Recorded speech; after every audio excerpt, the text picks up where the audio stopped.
Good evening. Welcome to Washington. I'm Brett Baer. When the head of the FBI said he would not recommend charges against Hillary Clinton over her email scandal, there were a lot of questions. Now the public will see some of the raw FBI notes that led to that decision. Portions of the FBI report of its investigation will be released very soon, possibly in a day. And tonight, we have confirmation that at least some of the thousands of emails deleted and not turned over to the State Department dealt with the issue of Benghazi, Libya, clearly not falling into the category of personal emails. Chief Intelligence Correspondent Catherine Harris joins us now with new developments. Catherine. Well, thank you, Brett. Hillary Clinton has said consistently that she turned over all her government emails, but tonight the State Department is confirming about 30 records that may be related to the 2012 terrorist attack are among the thousands recovered by the FBI from Clinton's server.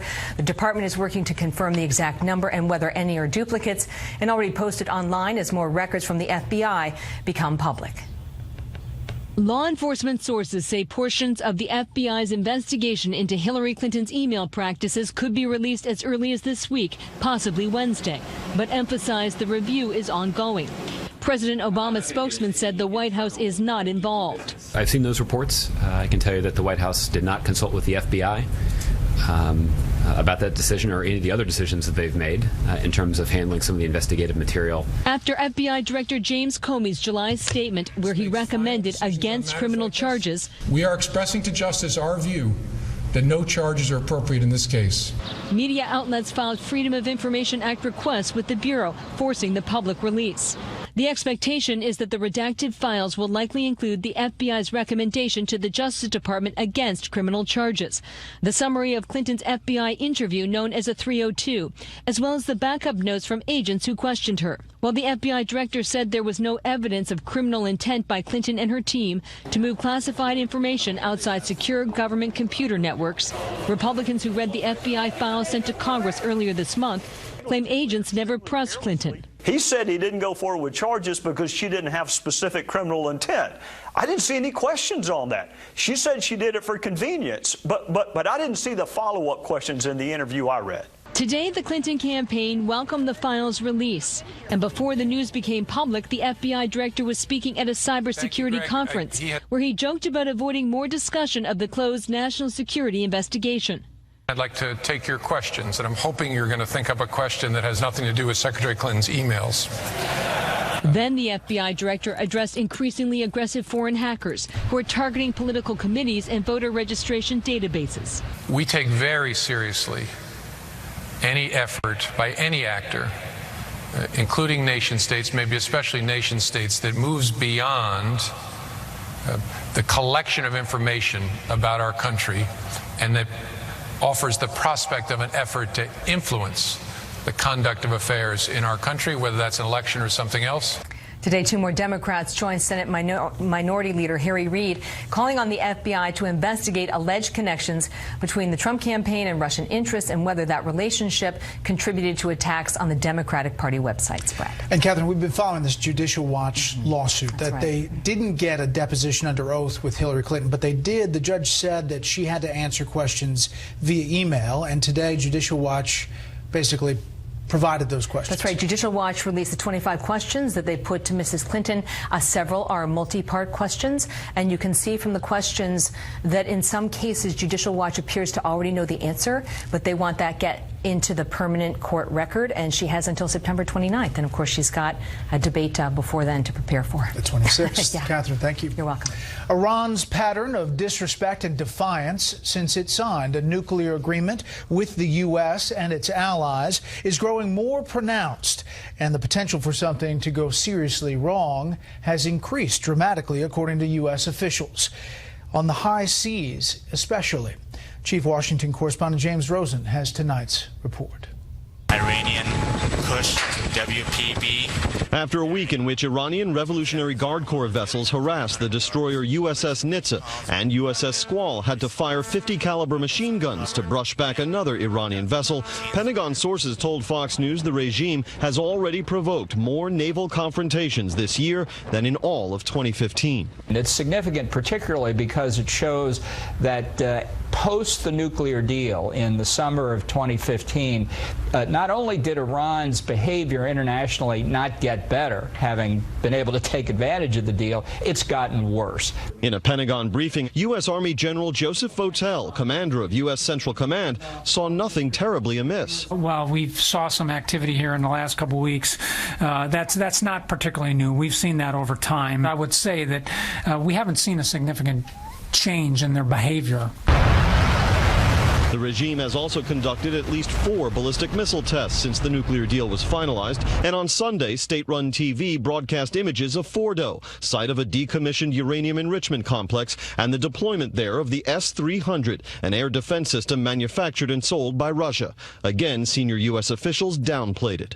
It's not prohibited under any UN Security Council resolution because it's a defensive system. That doesn't mean we don't have concerns with any increased Iranian military capability, and we've expressed those concerns. Secretary of State Kerry raised hopes last year the nuclear deal would lead Iran to dial back its regional aggression. I know that a Middle East that is on fire is going to be more manageable with this deal and opens more potential for us to be able to try to deal with those fires. Analysts say Iran's escalations could relate to the nuclear deal or could reflect internal political dynamics, and that President Obama and his aides are now grappling with tough choices they made at the nuclear negotiating table. I don't think the administration is trying to explain away things it didn't expect.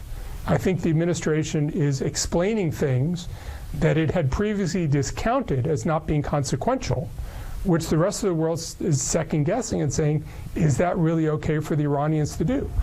General Votel was more demonstrative in his praise of U.S. sailors than he was in criticizing Iran, saying U.S. naval forces were measured in their response to Tehran's provocations and had thereby helped to avert an international incident. Brett. On this with the panel. James, thank you. Now to the 2016 presidential campaign. The GOP nominee, Donald Trump, is looking to close the gap with Hillary Clinton in the polls, trying to consolidate Republican support and to reach out to traditionally Democratic groups like African-American voters. Chief political correspondent Carl Cameron is traveling with the Trump campaign and reports tonight from Everett, Washington. Good evening, Carl. Hi, Brett. For the most part, he's out here in California and Washington to fundraise today. But tomorrow there's a very important speech on immigration in Phoenix, Arizona.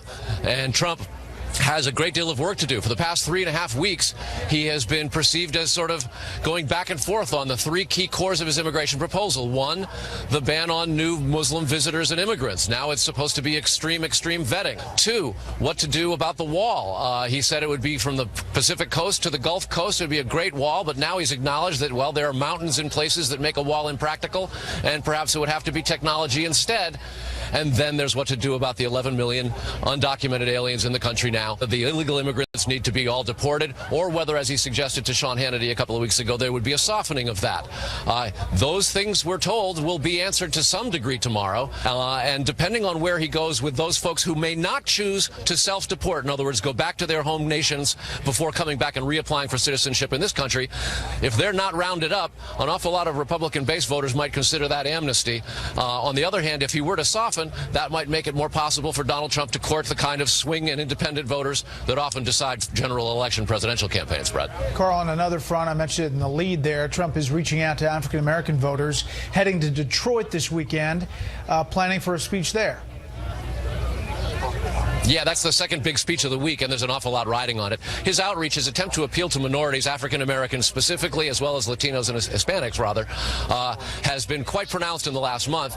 And there will be a meeting on Saturday in Detroit at the only African American owned and operated evangelical TV network.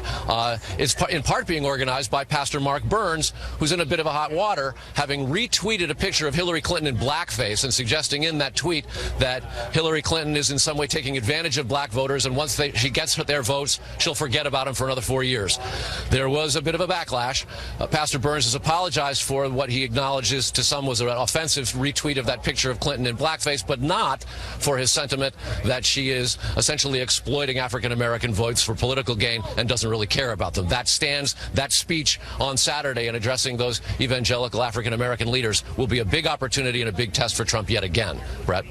Carl, thank you. I'm hosting the O'Reilly Factor tonight, and Kellyanne Conway, campaign manager, will be on with me then. Tune in. Like a student cramming for a big exam, Hillary Clinton is said to be engaging in extreme measures as she prepares for her first debate with Donald Trump. Meanwhile, the Democratic candidate is facing a new complication in her effort to divert attention from the evolving scandal involving her interaction with the Clinton Foundation. Senior political correspondent Mike Emanuel has that story tonight from Lancaster, Pennsylvania. There is growing pressure on the Democratic nominee to detach herself from the Clinton Foundation. This time it is coming from an unlikely source, the New York Times editorial page, which published today, quote, "Achieving true distance from the foundation is not only necessary to ensure its effectiveness, it is an ethical imperative for Mrs. Clinton." The foundation continues taking heat for the cozy relationship and frequent contact between then senior State Department official Huma Abedin and former top foundation executive Doug Band. Abedin is also in the headlines again due to new sexting allegations involving her husband, disgraced former Democratic Congressman Anthony Weiner.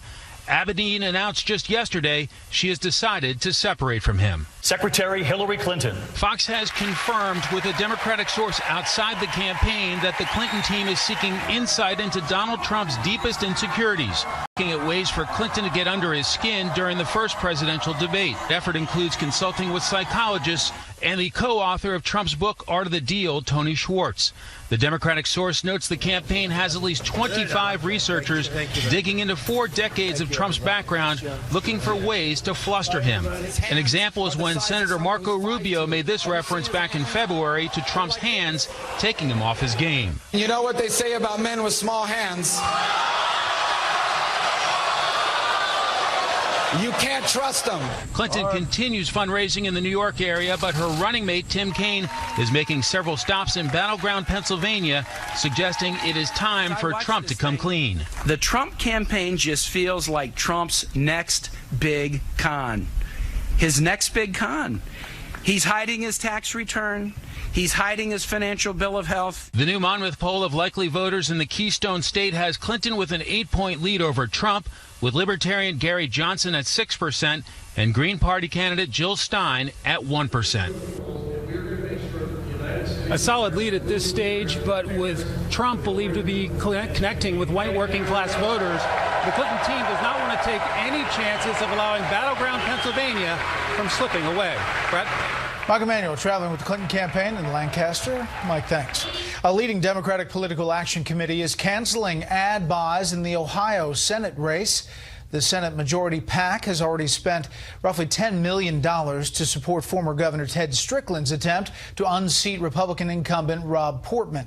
But the group has pulled the plug on a new set of ads set to run next month, presumably over poor poll numbers for Strickland. The Washington Post reports the Democratic Senatorial Campaign Committee is also pulling back on its ad buys for Strickland. This is primary day in Florida and Arizona, 2 key battlegrounds in the Democratic Party effort to retake control of the U.S. Senate. We have Fox team coverage tonight. Jonathan Hunt's in Tempe, Arizona. He looks at a major challenge, primary challenge to Senator John McCain. But we begin with correspondent Phil Keating in Miami, where Democrats are picking a challenger to incumbent Marco Rubio and deciding what to do about their high-profile but damaged congressional representative. Good evening, Phil. Good evening, Brett. In most of Florida, that's just about 45 minutes left until the polls close. Up in the Panhandle on Central Time, they'll have an extra hour beyond that. Rainy day today didn't help turnout too much on what is historically a 20% voter primary turnout day in Florida. Primary day in Florida features a couple of races getting national attention and out-of-state money. Congresswoman Debbie Wasserman Schultz is in the biggest Democratic primary challenge of her political career, coming on the heels of the leaked email scandal at the Democratic National Committee, which substantiated Bernie Sanders' claim that the DNC was biased against him. She's endorsed by Hillary Clinton, while law professor Tim Canova is backed by Sanders, making for a proxy rematch. Canova thinks Wasserman Schultz is vulnerable, especially after having to resign from her DNC chairmanship during the Democratic National Convention. We don't take any money from any corporate interests, none of their PACs or super PACs, and it leaves us free to represent the people. I like to say I'm bought and paid for by the people. They want to know they have a fighter, and they want to know that it's someone that knows their way of life, that has been in the community, which like I have for 30 years. Congressman Patrick Murphy is facing off against Congressman Alan Grayson in the Democratic primary for Florida Senate seat, currently held by Republican Marco Rubio. Grayson's been the subject of ethics investigations, and party leaders urged him to drop out. Murphy's been accused of embellishing his resume and job experience.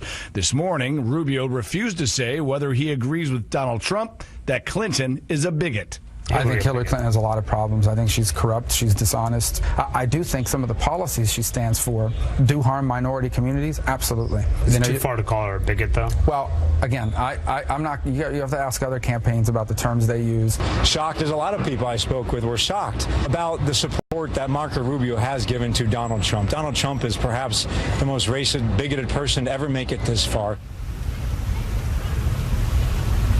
Polls show both Murphy and Rubio should comfortably win tonight. In fact, for the past 2 weeks, both men have been looking past today's primary day, attacking and campaigning against each other. The latest Quinnipiac poll showing a Murphy-Rubio November matchup with Rubio up 3 points, but that's within the margin of error.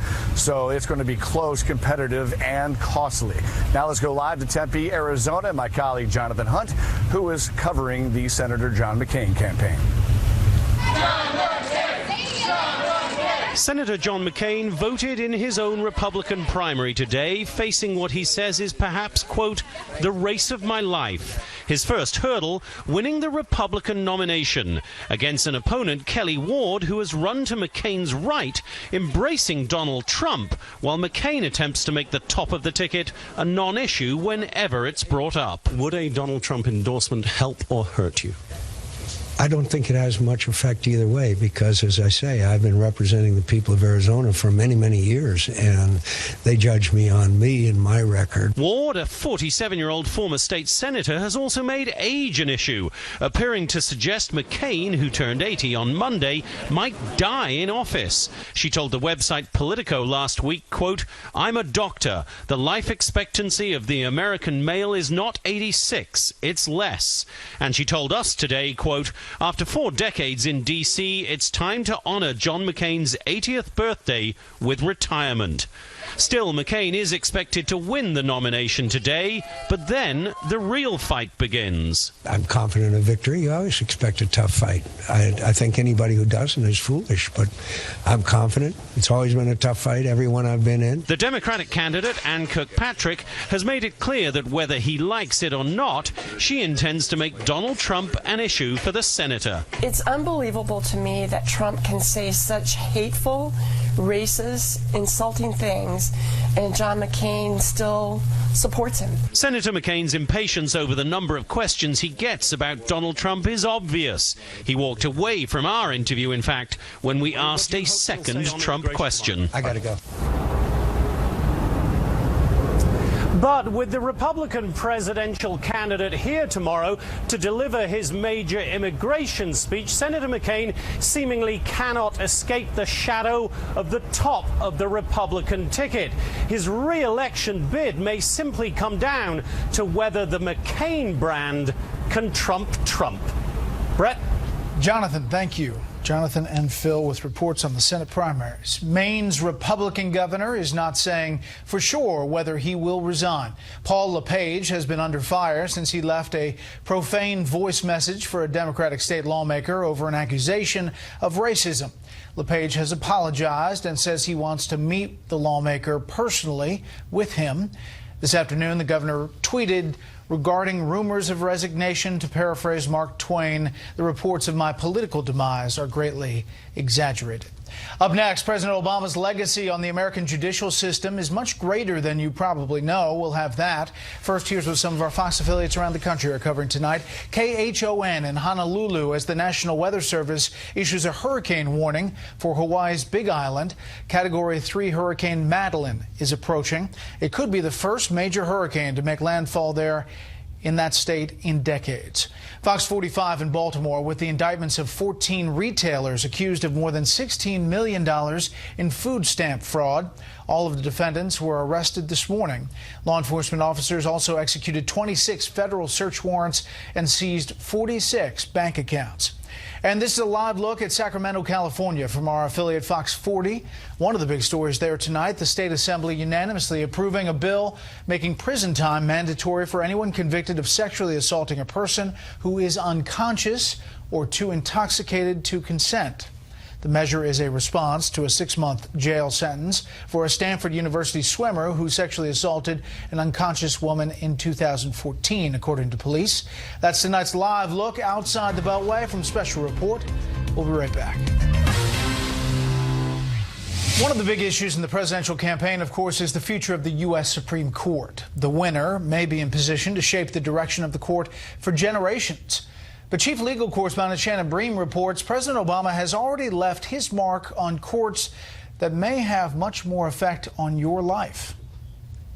It's often overlooked, but the nominees to the lower courts in the United States are often one of the most important legacies that a president leaves behind. And in President Obama's case, the hundreds of federal judges he's added to the lower courts are already having a concrete impact. The Fourth Circuit, which sits just one level below the U.S. Supreme Court and is headquartered in Richmond, Virginia, is a prime example.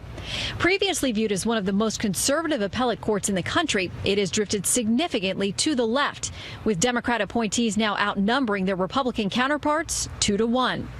That circuit not only recently struck down North Carolina's voter ID law, but also ruled in favor of a transgender student seeking to use high school bathroom facilities matching the student's gender identity rather than biological gender, a trend that worries conservatives. The Supreme Court takes very few cases, so there's not an opportunity for them to correct every error that's made.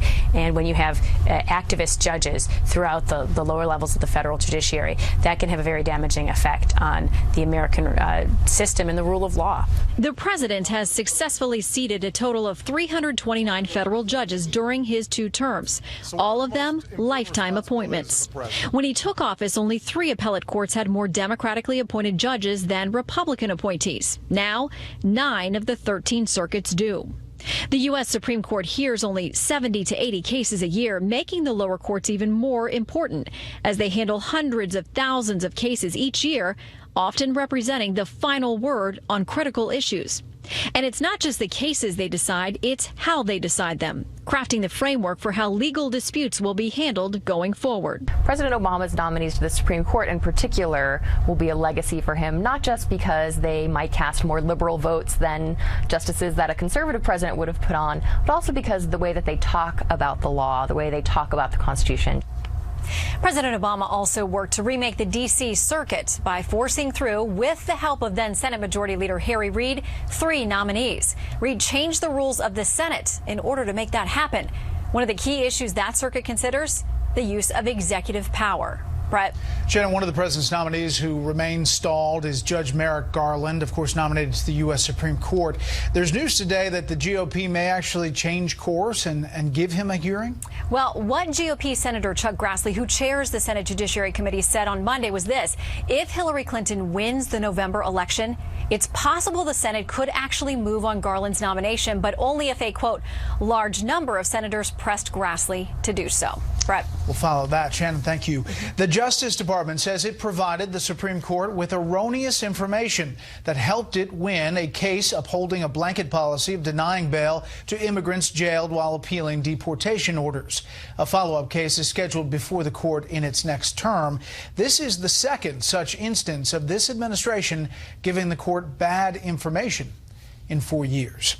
Now to immigration. As Carl Cameron mentioned, Donald Trump is set to give a major speech tomorrow, clarifying a policy that was a foundation of his primary victory. So how does Trump compare to President Obama on the issue of immigration reform? You might be surprised. Tonight, correspondent Kevin Cork takes a look from the White House.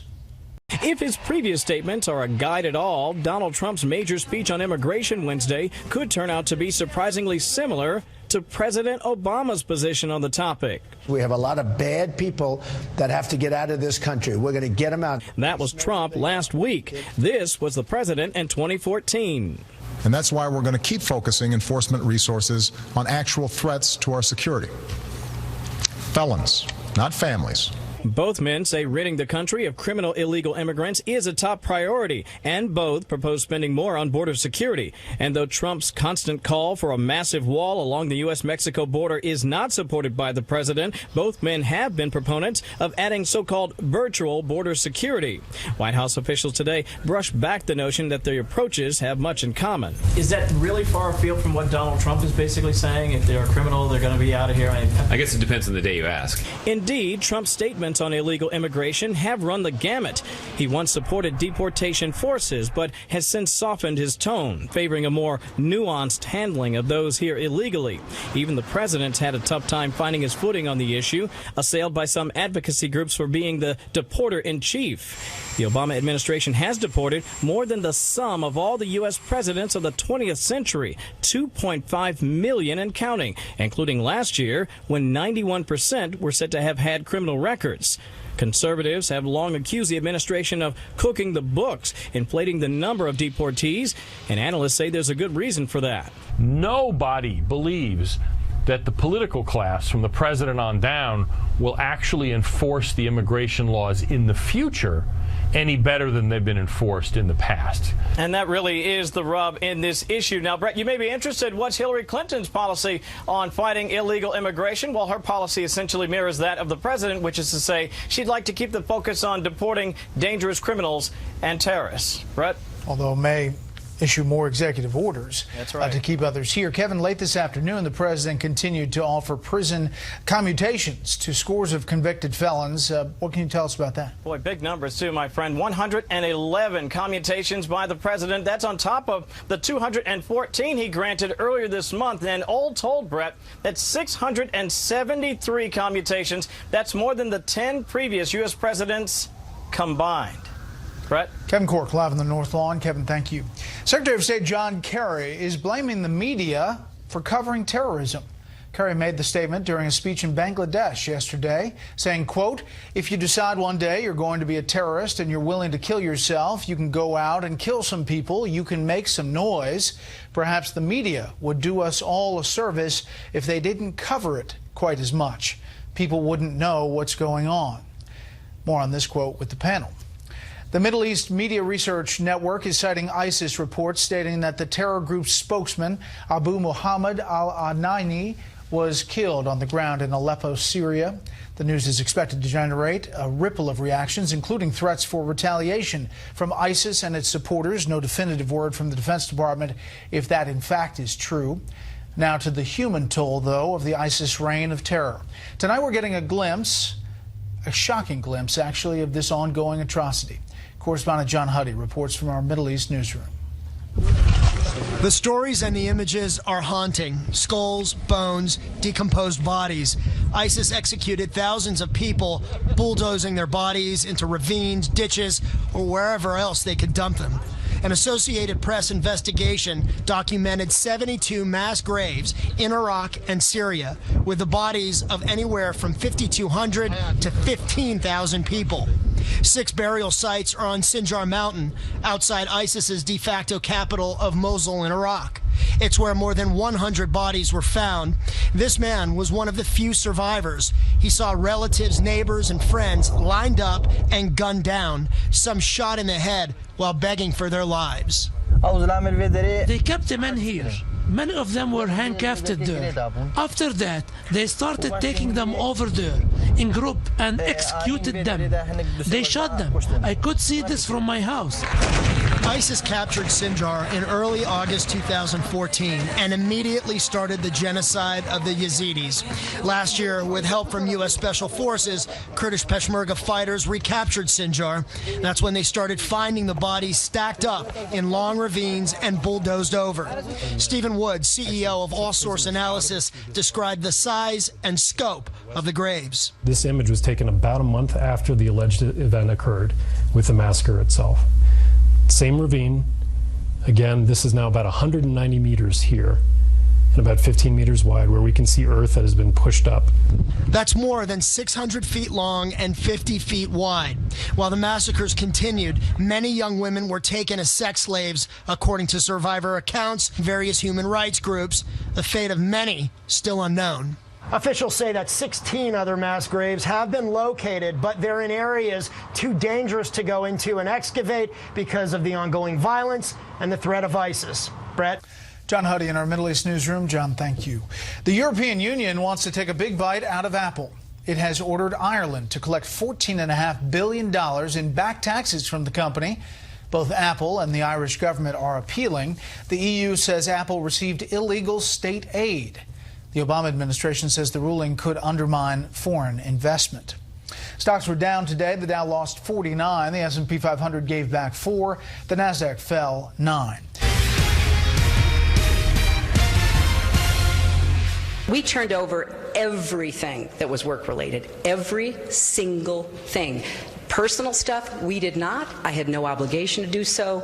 We did not. And all I can tell you is that I turned over every work-related email in my possession. What we turned over were more than 30,000 emails that I assumed were already in the government system, Brett, because they were sent to state.gov addresses. Sure, but there were some that were just recently discovered and turned over. No, that was in the State Department, not in me. Okay. I've turned over everything. My emails are so boring.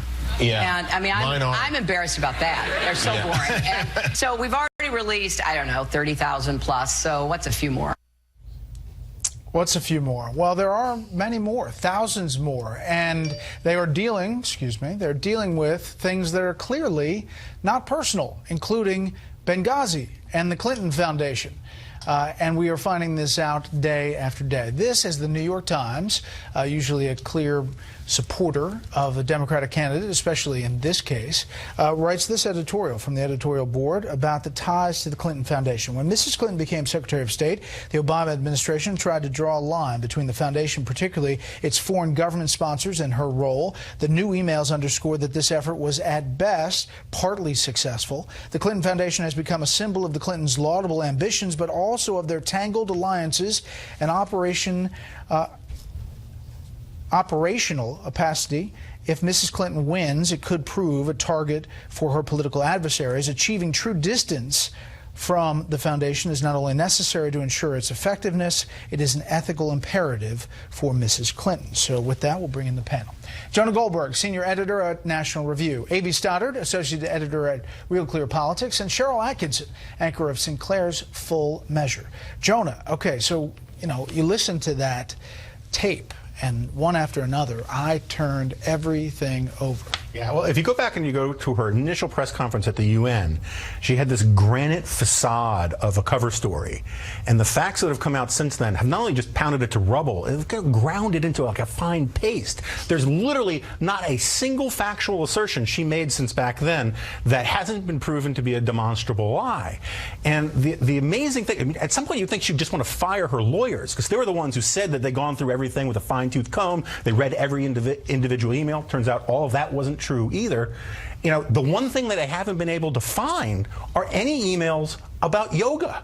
You would think that, like, if there were all these tens of thousands of emails that were deleted that were about yoga, some of those might have surfaced. But no, it's only the ones about Benghazi and the foundation and all these things. If she wins, this will haunt her administration far worse than Whitewater ever did her husband's. And, people overlook the fact that there was testimony here under oath to Congress in which she said some of these things, these very things that have demonstrably proven to be false. Right. Jonah's right. So many things she said a year ago, but even that day, that Benghazi testimony in the 11 hours last October, she said, I remember that day, she said something, the State Department captured between 90 and 95% of her emails. And the State Department had to come out the next week and say that they didn't know where that number came from, that wasn't true. She has obviously brought this on herself. I think what she probably thought was legalese that would protect her were actually a bunch of lies. They've all been proven wrong. Now it's not just another shoe to drop, it's raining shoes, and Democrats are terrified about what's going to be coming out this week and the end of September in the days and weeks before the election. And it seems like the Benghazi emails are especially egregious because they're so, after all this investigation into Benghazi, to hear that there are at least 30, maybe more Benghazi emails. Well, and I filed a Freedom of Information Act request for those in 2012. Still hasn't been filled. It's been, what, 4 years? Those should be coming to me, but they're not. So that's yet another example of violation of Freedom of Information law at the very least. I also think that, you know, when she's talking about separating herself from the Clinton Foundation, just to bridge over there for just a moment, if the New York Times is right and there really are these troubled entanglements, how does a separation now really solve that problem if she were to become president? The question is, that's water under the bridge where she's already taken money from through the foundation from domestic and foreign interests that she will be making decisions about if she's president of the United States, and I'm not sure how logical it is to say a separation now would even solve that. Is it significant, Jonah, that the New York Times editorial board is out with this, you got to break free of this thing because it's hurting, you're going to screw this whole thing up? Yeah, no, I think it is significant, and that's one of the reasons that made me think of Whitewater, is that people forget, New York Times sort of led on Whitewater in the early part of the first Clinton administration. This is the kind of issue that the New York Times is sort of genetically incapable of ignoring, this sort of pay-for-play, behind-the-scenes access selling, and I think what they're warning her is look, you know, we think you're going to win, but if you don't drop this, we're going to hound you to death on this. And it's a sign of how every Democrat I talk to says they're just terrified about what more is going to come out, because Hillary clearly seemed to think that these emails wouldn't be coming out. And the Chelsea still staying at the head almost kind of rubs it in some people's faces. Oh, it's unbelievable. Democrats are on the record, along with all these editorial boards across the country, saying you absolutely have to shutter it or just merge it into another foundation so that the work can be, the donations can be collected somewhere else, the work can be done somewhere else, detached from the Clinton family, at least for 4 or 8 years. And then they announced right after that, oh, even though they're going to stop taking foreign and corporate donations when she's president, they should stop taking them now, but Chelsea's going to stay, and actually the Clinton Health Access Initiative, their biggest project, will still be taking foreign money. Yeah, there's a question of what a separation really would mean. You know, you could say you're separated, but what does that mean? But I think the public, they're counting on the public to have this weary feeling, the drip about the emails and the Clinton Foundation. Who's paying that close attention besides us and people maybe watching this show? But I would say the vast majority of people aren't in that deep, and they just hear it and they sort of tune it out. And I think they're counting on that. All right, I want to turn quickly to the Trump campaign and the speech coming up tomorrow on immigration. Here is Jason Miller, a spokesperson for Donald Trump. What you've seen with Mr. Trump is he's been remarkably consistent in his pledge to end illegal immigration. We're going to build a wall. We're going to secure our borders. We're going to enforce our immigration laws. We're going to end sanctuary cities. We're going to pass E-Verify. We're going to uphold the Constitution. That's going to make a big difference in this country. I guess there's just a lot of people, Jonah, who have seen an evolution, and the Trump campaign itself says, you know, wait till the speech. Yeah, and we should. Let's wait till the speech. I mean, earlier this week we heard some trial balloons that it may not actually be a real wall. It may be a digital or virtual wall, which sounds even more Jeb Bush-like. Maybe the Mexicans will pay for this hologram. Who knows? I think that the problem, the gamble they're making is that the base isn't going to leave him for anything, and he needs a lot more than his base. And this is essentially what my colleague Ramesh Ponnuru calls a ricochet pander, where he's trying to sound nicer on things like immigration and minorities in order to attract essentially more college-educated whites, particularly college-educated women. Cheryl, Monmouth, Pennsylvania poll out today. Clinton with 48% to 40% in the four-way race. Other state polls seem to be tightening a bit, some national polls tightening as well, but the trend is that Clinton has a bit of a lead, but it may be softer than it once was after the convention. And I agree with Jonah. Obviously, the Trump campaign is looking to see where it can pick up some new voters with appeal to minorities, with discussion maybe softening the immigration stance.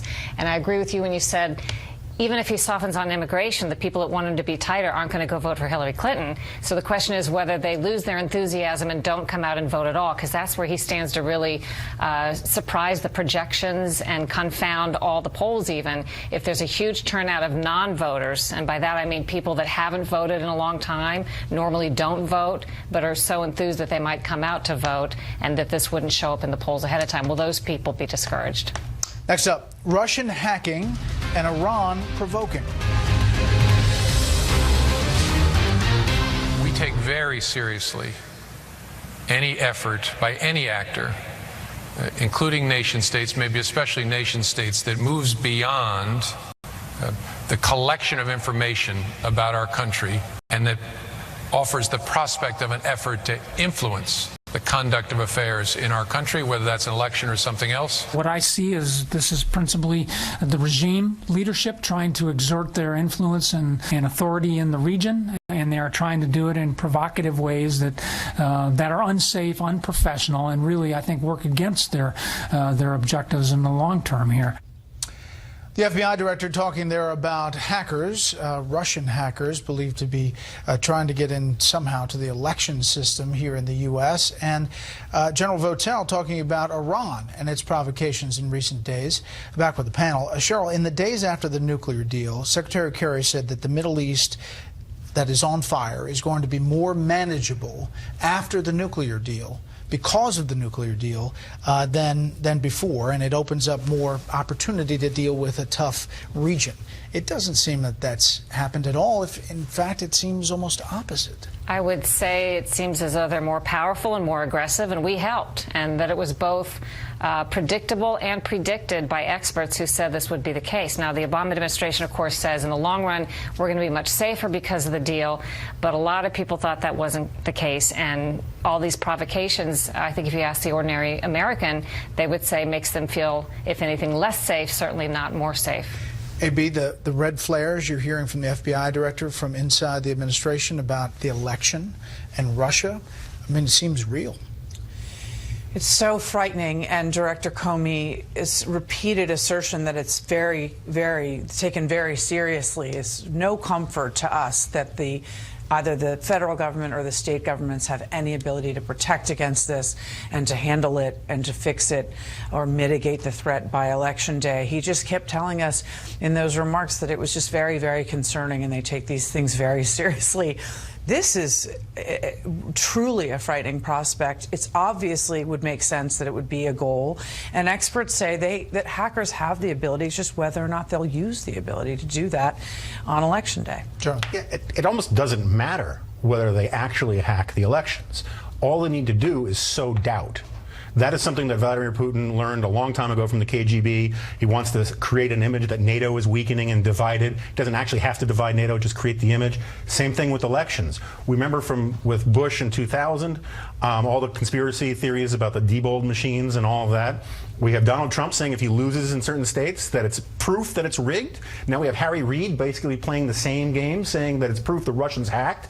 And the Russians don't have to do anything. They're just laughing their butts off because they've already succeeded in undermining faith and confidence in the central institution of our country.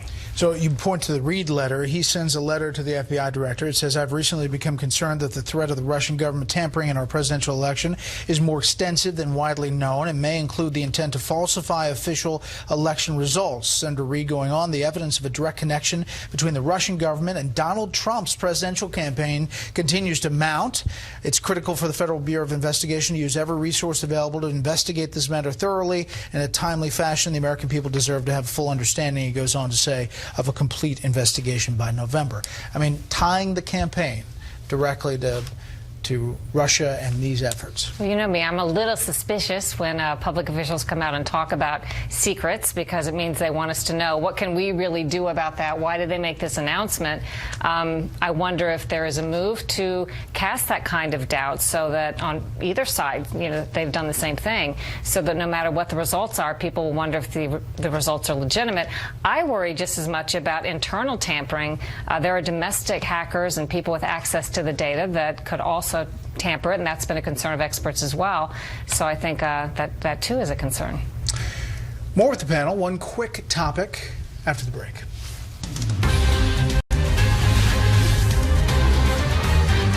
We want to get in this with the panel. Secretary of State John Kerry in Bangladesh speaking about terrorism, saying this, quote, no country is immune from terrorism.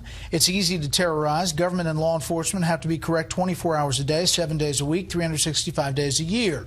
But if you decide one day you're going to be a terrorist, you're willing to kill yourself, you can go out and kill some people, you can make some noise. Perhaps the media would do us all a service if they didn't cover it quite as much. People wouldn't know what's going on. We're back with the panel. Quickly, Cheryl. I think he meant they would do us all a service, meaning us in the administration that have to answer all those questions. AB. I think he needs to watch the jet lag. I know he's working very hard. He needs some rest. But I mean, that final sentence was really something else. Do you think that that's really the thought? Like the media shouldn't cover these things as much as they do? What I think is that they do get frustrated. I have heard President Obama say that we give too much time and credence tell us and that we threat. could die in car wrecks at a faster rate and that type of thing, and they want context and perspective given. But he literally said then they wouldn't know in the final sentence, and it's embarrassing. Yeah, I think Cheryl's interpretation is exactly right. It was a bit of a Freudian slip. He was saying, yeah, it would help us a lot. And evidence of that is, we have these confrontations in the Straits of Hormuz. We have this stuff about the Russians hacking our election, possibly hacking our elections. And President Obama announced today that he's going to be the guest editor of Wired magazine because, some priorities you just can't put off. I mean, it's really, you can't make it up. All right, panel, thank you. Cheryl, thanks for being here. Thanks for inviting us into your home tonight. That is it for this special report, Fair, Balanced, and Unafraid. Tune in about 1 hour and 30 seconds. I'm hosting for Bill O'Reilly on The O'Reilly Factor. We have Kellyanne Conway, the Trump campaign manager, on. If you want to check that out. Greta goes on the record right now.